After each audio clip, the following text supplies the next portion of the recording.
Hey guys, I'm Grestar, and welcome back to West of Loathing. So, you know how I said that I was gonna, grind and do this stuff? Yeah, I didn't do any of that. We're gonna leave anyway. So, that's what's up. Yeah, sorry, I just have not been in the mood for, anything recently. I've basically just been wanting to roleplay to escape from it all. And so, now we're gonna jump into West of Loathing, at least for a little bit today, and see what we can do. So I can just let's check what's new first. Okay, we got punch card stuff. Cool. We got some scraps. Nice. Alright, let's jump on the map. See where we can go. Now, I have no idea if I had anything in mind already. You know? I just do not recall. So I'm looking to see about new stuff. I did see a new thing up top, and there's this one here. So we'll go for the one that was up top first, the Big Apple. See what that's about. You spy a burned out ranch house on the horizon and pull Kari up to it to investigate. There's nothing much of interest above ground, but you find a locked door leading down into a presumably still intact root cellar. I have a lockpick and a needle, so we're good. Once you're inside, you're not sure why they even bother locking it. It's been picked clean of everything but a tiny amount of food and an even tinier amount of medicine. Sugar guns, Vienna blood sausages, bottle of laudanum, and smelling salts. Oh well. As you reach the center of the clearing, you are simultaneously struck with a profound awe and a terrible stench as you discover the largest road apple you've ever seen. You can't even imagine how this got here. Was it a giant horse? Was it 200 normal-sized horses acting collaboratively? They should have sent a poet. Yeah, they should have. Is this it? Okay, we'll clean it up. Keep digging.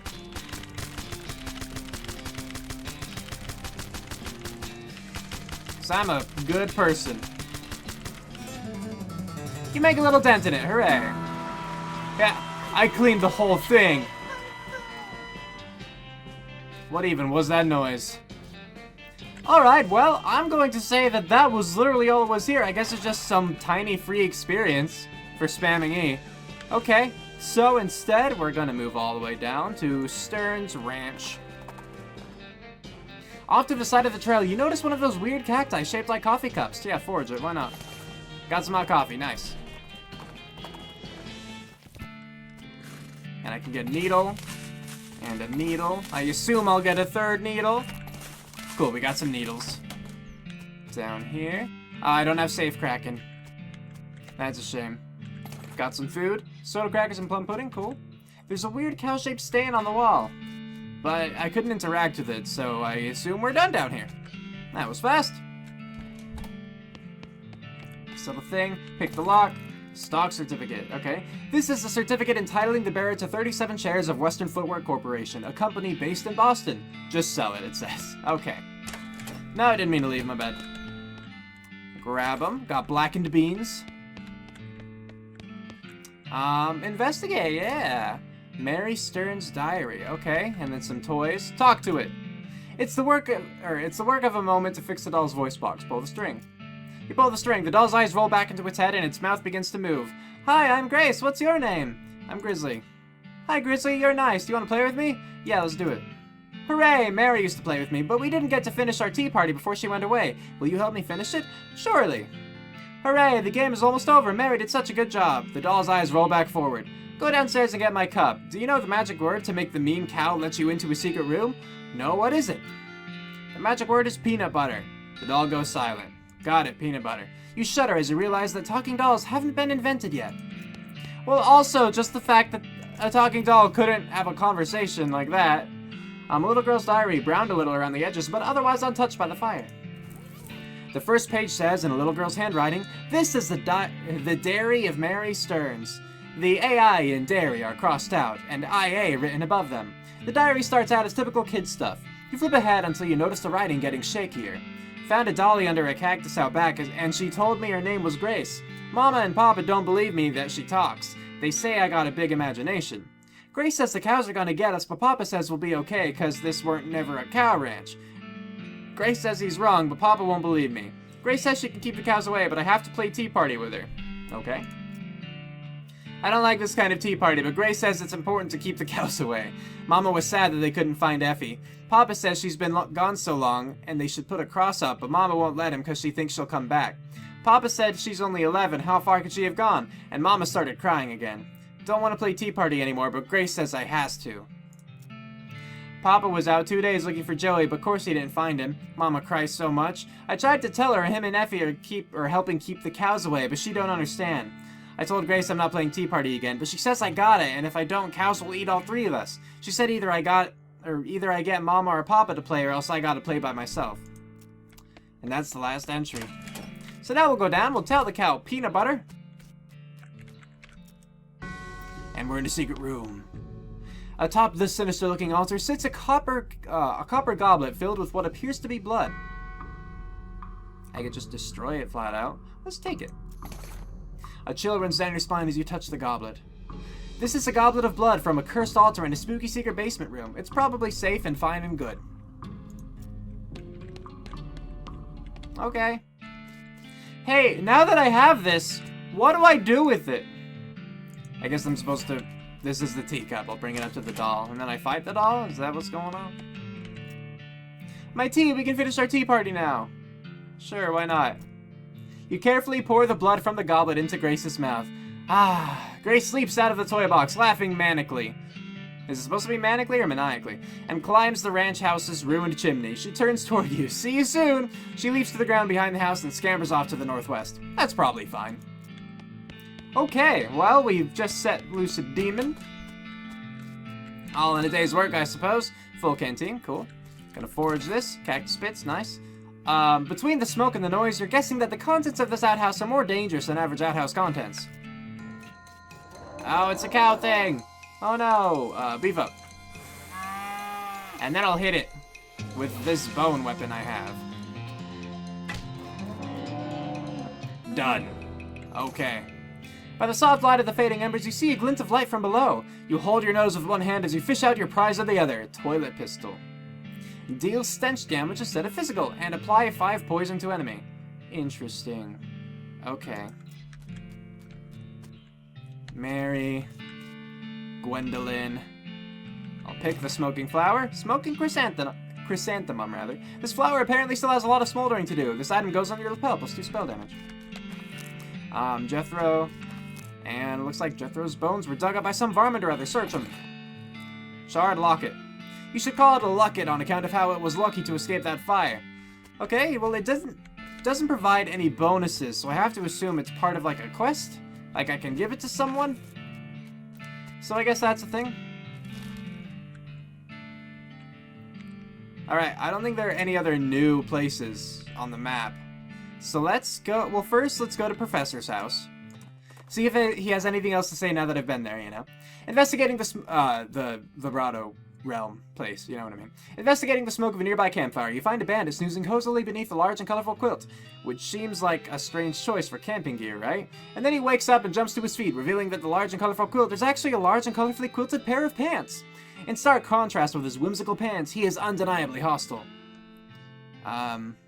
Make fun of his pants. Ha! Where'd you get those ridiculous pants? Did your granny make those for you? As a matter of fact, she did! And they're warm and cozy, and they remind me of how much my granny loves me, just like I love her. So what's it to you? Okay, you got me. Apology accepted, yeah. The bandit pours you a cup of coffee, and the two of you chat for a while before you take your leave. 10 XP and hot coffee! Alright. And now, back to the professor. Hey, man. Good to see you again. Have you had a chance to take a keystone to the lost touch of mine? Yes. No, I did, though. Didn't I? Did I not? I thought I did. Thought I did, though. Found a thing. Great, let's see. Ah, marvelous find. This device makes batteries, or will once I fixed it. Batteries? Yep, the other El Vibratoans powered their portable equipment with little electric marbles, like the one I put in your transponder. I'm sure I don't have to tell you. A regular source of those will be incredibly useful. Awesome. Hey, how about, do you have more stuff? I don't know much, or I don't hold much with that mystical mumbo jumbo. It's very unscientific, but it does come up in my research from time to time, so I can give you a basic overview. He draws some curved, intersecting lines on a piece of paper and explains how they relate to local geography and so-called mystical forces. Most of it goes over your head, but you think you get the basics. Leyline diagram. This is an illustration of the basic principles of ley geography. It's simple enough to be understood by a layman. Ha, I get it. I get it. Okay. I don't know what I would need those batteries for, though. I mean, like, the vibrato stuff just hasn't come up, really, aside from specifically vibrato stuff. So I guess it's its own side quest, maybe? I don't know. Your keen eyes detect a secluded cave in the near distance. Exploring it would definitely be a good use of your time. Sure, go there now. Why not? Oh, and Snake Pit Mine? That said it was new. I swear I hadn't seen other new stuff. Maybe I'm blind, or maybe it just appeared. Either way, we can check it out afterward. What's this? There's a plaque bolted to the cave wall here. Read it. A record of the events of the expedition to and into Shaggy Dog Cave, November 1887, as recorded by Jim Plackwright. Okay. There's a plaque bolted to the cave wall here. Having acquired through various and sundry means, a story which is interesting in its own right, but better say for another time, a map purporting to lead up to a large cache of jewels and ingots of precious metals hidden by the infamous highwayman and train robber Black Cole Jr. in the years before the cows came home, I, Jim Plackwright, along with 3 compatriots, these being Nathaniel Wyman, Cyrus Howard, and Douglas Watts, set out to find Shaggy Dog Cave and the aforementioned treasure. Our equipment and provisions consisted of 1 cart and a horse to pull it, 4 additional horses to be ridden, 2 shovels, a spade, and a mining pick, a large coil of rope, 1 large basket of eggs, as well as an assortment of other trail provisions and cookware, my own collection of blank plaques and engraving tools, 1 large and shaggy dog, and a butt for. I'm not gonna do it! Okay, I'll do it just so y'all can be in on the joke. What's a butt for?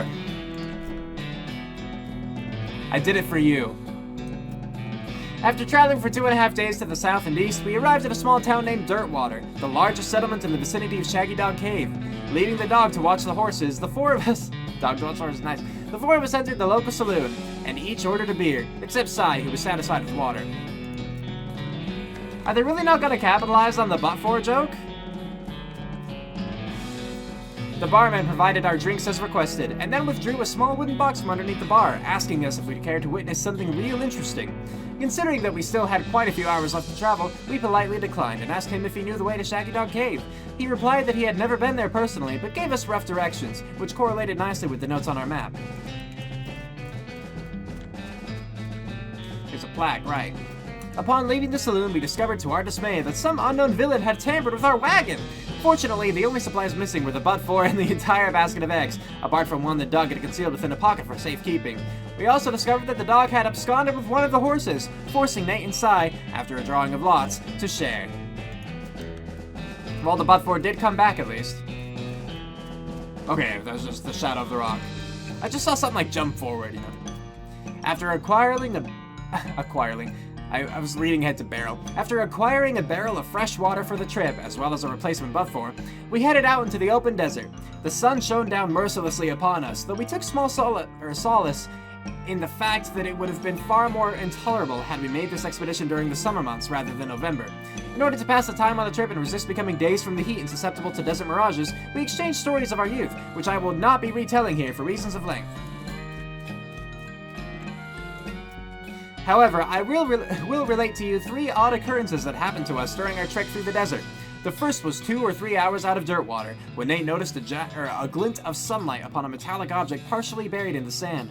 This was revealed to be a brass oil lamp of foreign design and manufacture, which fortuitously still contained a quantity of oil. Deciding this might come in handy, we stashed it in the wagon with our other tools. I was gonna say, are we out of plaques? No, we're not. Our next encounter was with a nomadic goblin tribesman, who we discovered spoke excellent English. It inquired as to our destination, and we replied that we were looking for Shaggy Dog Cave, but we did not disclose the reason for our journey.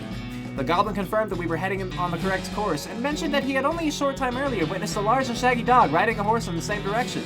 We all agreed that this was an unusual sight indeed, and continued on our way.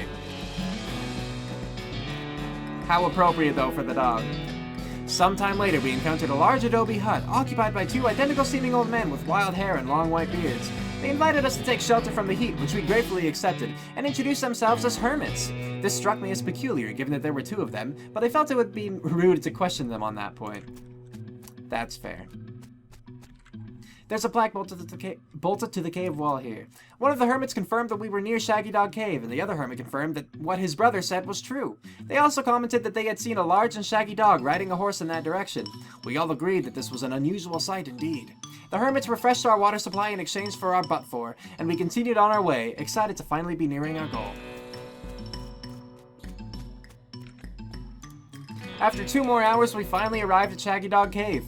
Carefully keeping our excitement in check, lest we become incautious, we unloaded our equipment and supplies from the wagon and took a brief respite in the cool shade of the cave entrance. To celebrate our arrival, Doug unpocketed and shared the egg he had saved from our basket that had been stolen in the dirt water. Once we were rested, we decided the time had come to explore the cave. How well could they really share an egg? Discovering that we had neglected to pack torches, lanterns, or any other light source with which to illuminate the cave, we declared that it was indeed fortuitous that Nate had discovered that antique oil lamp during our travels. He gave the brass a quick shine and then lit the wick, and we were relieved to discover that it lit easily and provided a very adequate amount of light. As we headed into the cave, we were further encouraged by the fact that the floor was quite even and easy to traverse, and there were no side passages which might cause us to become lost. Despite this, I resolved to hang a number of plaques to mark our progress through the cave, and engrave them with the tale of our journey, such that others who discovered the cave after us might be entertained and edified by our story. This must have taken a long time to do.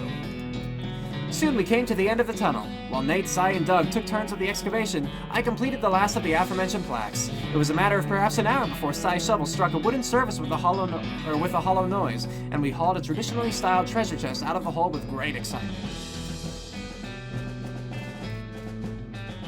So was this the last of the plaques?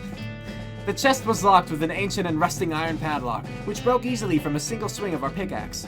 We opened the lid slowly, and the flickering light of the antique oil lamp shone brilliantly upon jewels of every color and shining ingots of precious metals, just as promised by the legends of Black Coal Jr. Joyous at our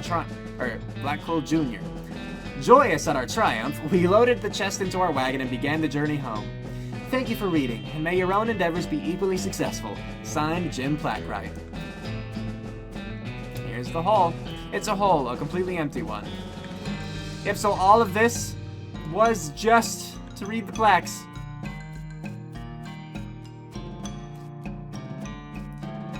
Like, I know I could map out, but I want to see if there's anything that would happen along the way out or once we get outside. Probably not. There's probably nothing. It was just a joke for the plaques. They never capitalized on the but-for. That joke only works, like if you're streaming it or YouTubing it and you get caught off guard by it, you know? Like, if you're just playing by yourself, I mean, I guess you could chuckle at yourself if you thought to yourself, what's a but-for, and then you got it, but... Anyway. Yeah, okay, we're at the end. Nothing. Cool. Why not? But yeah, let's try Snake Pit Mine. Because it says new on it. I swear it wasn't a thing before. You find a crate lying by the side of the trail. Its lid knocked loose. It has fell off the back of a cart, LTZ, stenciled on the side. Which seems a bit on the nose, but hey, free stuff is free stuff. LTD's limited, right? You fish through the crate and help yourself to the meager but free contents. Handful of nails, sweet, and depressed rancher candy. Dude, I feel that. Like all things for ranchers, this candy was a lot better before the cows came home. Increases your melee damage by 7 for the rest of the day. Cool. Alright. I'll mine this. Cool. You look at the mining equipment, you have no idea what any of it does. Ask Alice. Hey Alice, do you know what any of this stuff, or how any of this stuff works? Nope. Well, okay then. You look at the mining equipment. Nope. So she doesn't know what any of this stuff does. Okay. We'll ignore it then. We'll just keep going. Head right on inside. You see a snake coiled up in the little hole. Pull it out and punch it. Hey snake, I'm gonna punch you. With the bone that I'm carrying. I don't know how to say that in a way that's not at all, like, sexual. Like, it's difficult every time. Coal snake skin. This is a coal snake skin, or a coal snake's skin that has been liberated from a coal snake's body. Okay? Put it on your hat to add +3 moxie. Okay. Dig through it. Cool. Anything in this one? Smoking snake. Yeah, sure. I mean, do I even need to use beef up? No, I mean, because I could do that much, and she could shoot it, so that works. Can of kerosene, there was spiked coffee, can of oil, okay. Hello, snake eggs. What do I have that hits all of them? What's the one that hits everything? Didn't I get that? Maybe I didn't get that. I thought I did. Also, I just noticed that this says perform 3 melee attacks against your opponent, doing 102 to 108 total damage. That seems really good. I'm glad I have that. And I guess I could get 2 of them if I gore this one, yeah.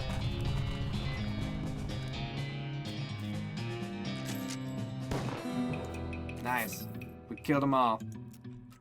All the babies. Got a pickaxe. Nice. I already had one, but now I have 2. I'm that cool.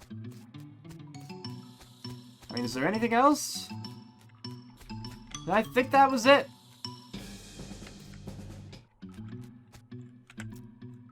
It's a crate, presumably full of mining supplies. I mean, you should know that. You built it. I got stuff anyway. Okay. That was odd, but we did it. And I guess that was it for that area. Let's go back to Dirtwater, as was our initial plan.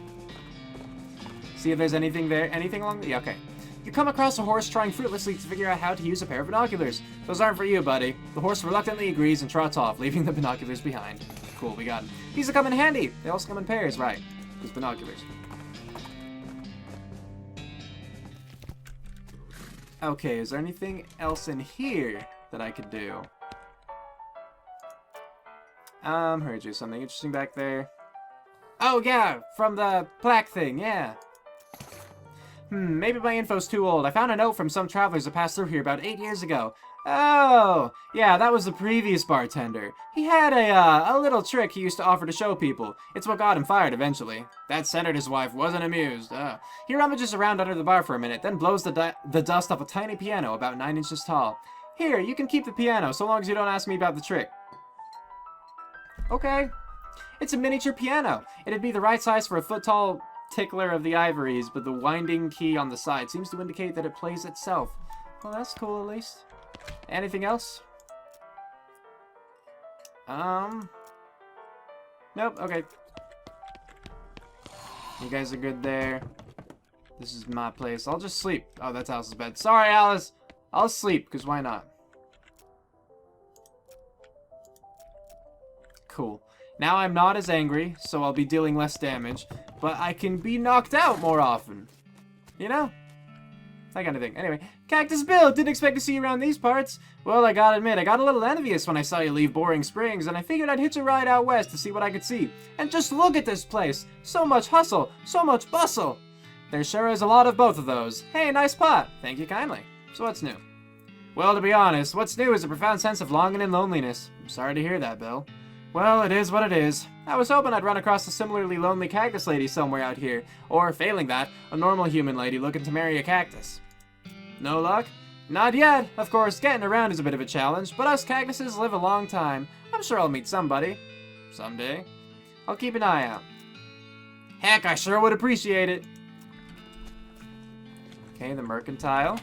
We could check it out. Because I don't remember if there's anything I would need. I already have a shovel. I guess I could take some nails. Ah, I bought something else. Cool. No idea what it was. Okay. I guess I could buy dynamite. In case I need it at some point. I figure I have plenty of money, right? And I still have, like, things that I could sell, too. So it's like, why not? Package from Rufus? It's a package from your younger brother Rufus. He's weird, but he's a sweet kid at heart. Cool, that's because I sent it in a postcard, yeah? Alright, package from Rufus. Open it. Dear bro, I found this and thought it might help you not die. You got an item, Advanced Cowpuncher Volume 167. Nice. What? Geez, you really miss that, Caden. You miss your parents. You get all nostalgic just thinking about it. Nostalgia mode, unlocked in options menu. Oh, cool. I could play like this if I wanted. I don't want to. But I could now. Neato. Okay, let's read it. So, Brawny increases your maximum HP. Chapter about situational awareness and its importance when trying to survive in a world full of demon cows. Ever Vigilant, a perk that increases your maximum AP by 2. And Thick Skin, a skill that increases your armor, protecting you against melee attacks. Okay, so both of those are... Oh no, actually, Brawny's a perk. So only the Thick Skin is a skill. I'd rather have a perk, and frankly, I think I want Ever Vigilant so that I could use something like Beef Up, and then use the friggin' the 3-punch thing, or any of the other stuff. So I'm gonna do Ever Vigilant. Yeah! You study the situational awareness techniques until you can read them with the eyes in the back of your head. Then you shoot the book into pieces because you don't trust it or anything else anymore. That book had it coming. Nice. Alright.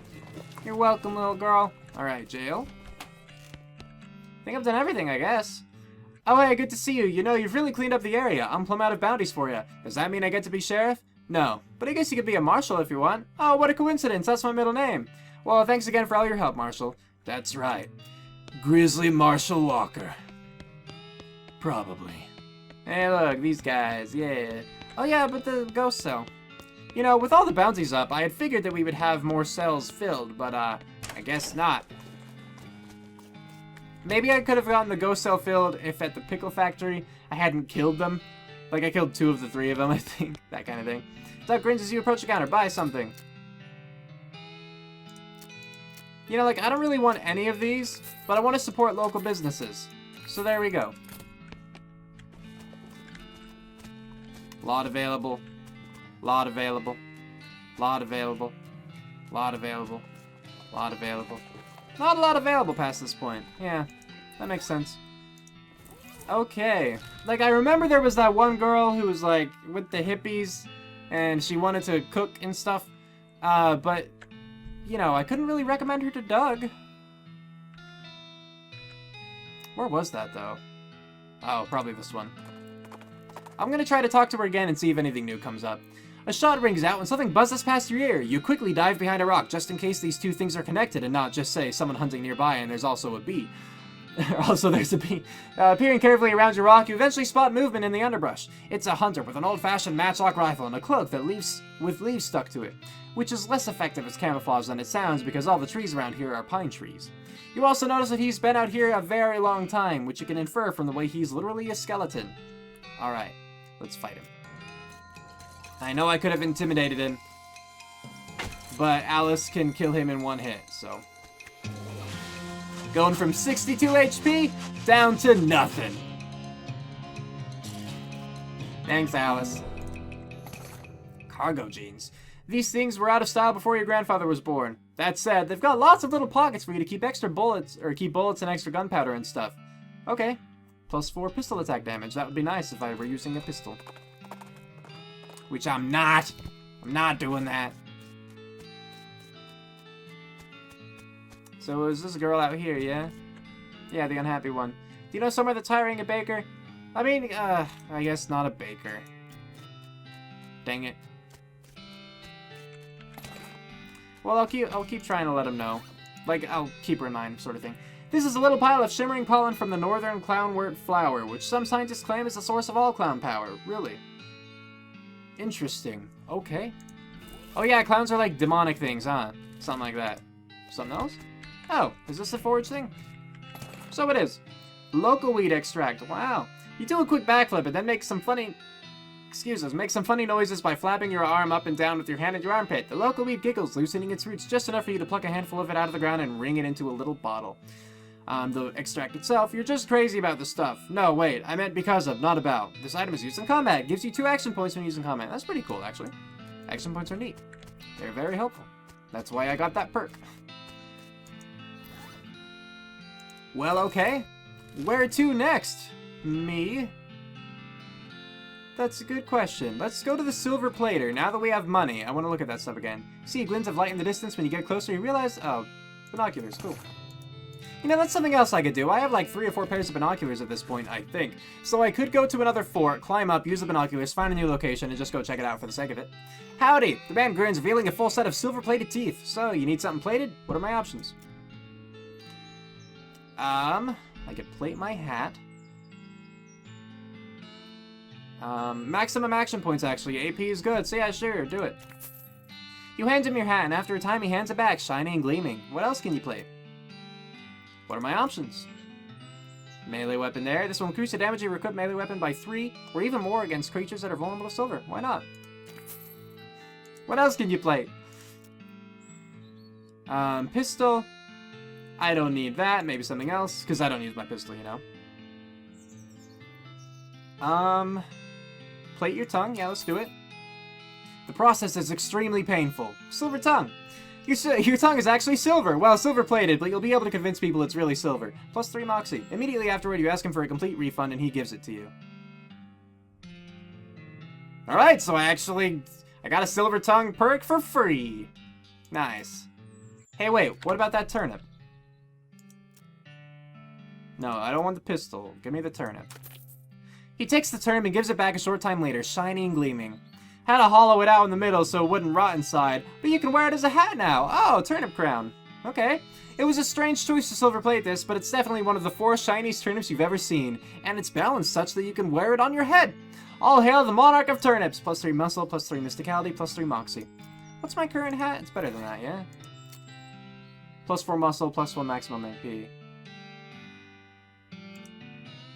I mean, so this would be better overall, honestly. Can I get this plated now?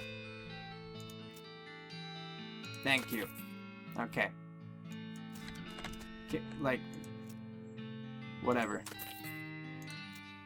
I just wanted to see if there would be anything else once you had it all plated. I don't think I could do much with what you've got on there. How about some of this other stuff? Nah, nothing I could plate. Alright. But yeah, see, now I have the plus 3 on all those. And plus 1 maximum AP. I mean, I do kind of miss this look. But all in all, I feel like this is the better choice. You know? Like, I'm losing 1 muscle, but I'm gaining plus 3 mysticality and plus 3 moxie. And those will protect me against, you know, like magic and ranged attacks. So, yeah. Now I got a little silver turnip on my head. Like an entire silver gun. Actually, let's ask her what she thinks about if I forgot anything. You should take the saltpeter back to the chef and dirt water. Oh, thanks for the reminder. Okay. Cue outro, go!